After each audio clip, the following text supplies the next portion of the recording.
ایک عام اور قدرتی سی بات یا آبزرویشن جو ہمارے ارد گرد ہمیں بہت زیادہ نظر آتی ہے وہ یہ ہے کہ ہم 1 کلومیٹر یا آدھا کلومیٹر کے فاصلے سے کسی بھی شخص کو اگر مسجد میں دیکھتے ہیں تو پتہ چل جاتا ہے کہ یہ نماز پڑھ کے یا اللہ کا ذکر کر کے اللہ کی یاد کر کے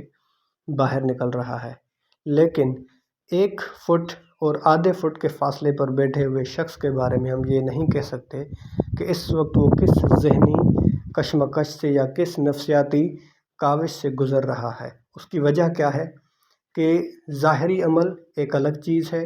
اور باطنی عمل یا باطنی جدوجہد جو ہے وہ ایک الگ عمل ہے۔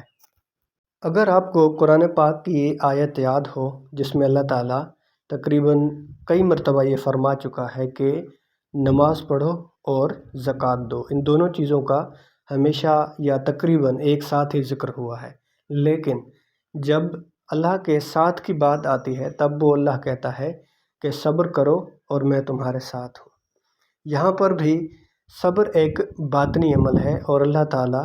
مسلمانوں سے انسانوں سے یہ فرما رہے ہیں کہ چاہے تم کتنے بھی ظاہری اعمال کر لو ان کی ایک اپنی ویلیو ایک اپنی امپورٹنس ہے، لیکن جو باطنی عمل ہے جو تم سے اپنی ذہنی اور نفسیاتی ایک جدوجہد اور کوشش مانگتا ہے اس کی میرے نزدیک ان ظاہری اعمال سے بھی بہت زیادہ اہمیت ہے میرے نزدیک۔ اور اس کے برعکس اگر ہم اپنے اعمال کو دیکھیں اور اپنی کوششوں کو دیکھیں تو تقریباً ہم میں سے ہر مسلمان یا یہ یوں کہہ لیں کہ 90% مسلمس جو ہیں وہ ہمیں ظاہری جو اسلام پر عمل ہے یا ظاہری جو اعمال ہیں جو نظر آنے والے ہیں ان میں ہم لوگ بہت زیادہ پابند بھی ہیں، اسٹرکٹ بھی ہیں اور ان کا بڑا انالائز بھی کرتے ہیں اپنے بیہیویئر کو کہ کہیں ہم ڈی ٹریک تو نہیں ہو رہے اصل راستے سے۔ لیکن ایٹ دا سیم ٹائم اگر ہم اپنے باطنی عمل کو دیکھیں جو ایک ذہنی کشمکش سے گزر رہا ہوتا ہے کوئی شخص، جب اس کے سامنے یہ سچویشن پیش آئے کہ یا تو وہ اللہ کا راستہ اختیار کرے یا سسٹم کا راستہ اختیار کرے، تب وہ وقت آتا ہے جب ایک شخص یہ فیصلہ کرنے میں بڑی مشکل پیش آتی ہے اسے کہ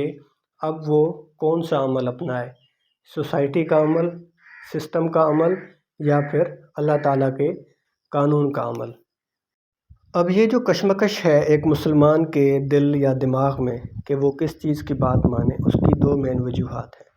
سب سے پہلی وجہ یہ ہے کہ ہم لوگ ہمیشہ کوئی بھی ظاہری یا باطنی عمل کرنے سے پہلے یہ سوچتے ہیں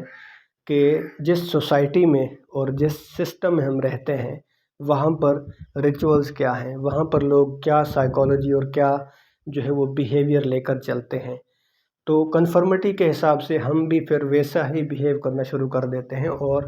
اگر اللہ کا قانون ایک سوسائٹی کے قانون سے الگ ہے یا مختلف ہے تو ہم اللہ کے قانون کو پس پشت ڈال دیتے ہیں اور سوسائٹی کی جو روایات ہیں جو ایک سسٹم بنا ہوا ہے پہلے سے ہی انسانوں کی سائیکالوجی، انسانوں کی جو مائنڈ سیٹ پر، ہم اس سے زیادہ پریورٹی دیتے ہیں۔ اور دوسری اہم وجہ یہ ہے کہ ہم ظاہری اعمال کرنے کے اتنے عادی ہو چکے ہیں نفسیاتی طور پر کہ ہمیں اتنا اطمینان حاصل ہو جاتا ہے اور یہ انتشار تک نہیں ہوتا ہمارے ذہن میں کہ ہم تو اسلام کے صرف 10 یا 20% حصے پر ہی عمل کر رہے ہیں اور جو اصل باطنی اعمال ہیں وہاں تک ہم ابھی تک پہنچے ہی نہیں ہیں۔ نہ ہم اس طرح سوچتے ہیں، نہ اپنا حساب کرتے ہیں اور نہ ہی ہمارے ذہن میں کبھی یہ سوال آتا ہے کہ کیا اللہ تعالیٰ ہمیں بحیثیت مجموعی اور انفرادی طور پر صرف ظاہری اعمال کرنے پر چھوڑ دے گا یا وہ خدا ہم سے ہمارے جو باطنی اعمال ہیں جو ہمیں اصل میں کرنے چاہیے تھے، کیا ان کے بارے میں بھی وہ ہم سے باز پرس کرے گا یا نہیں کرے گا۔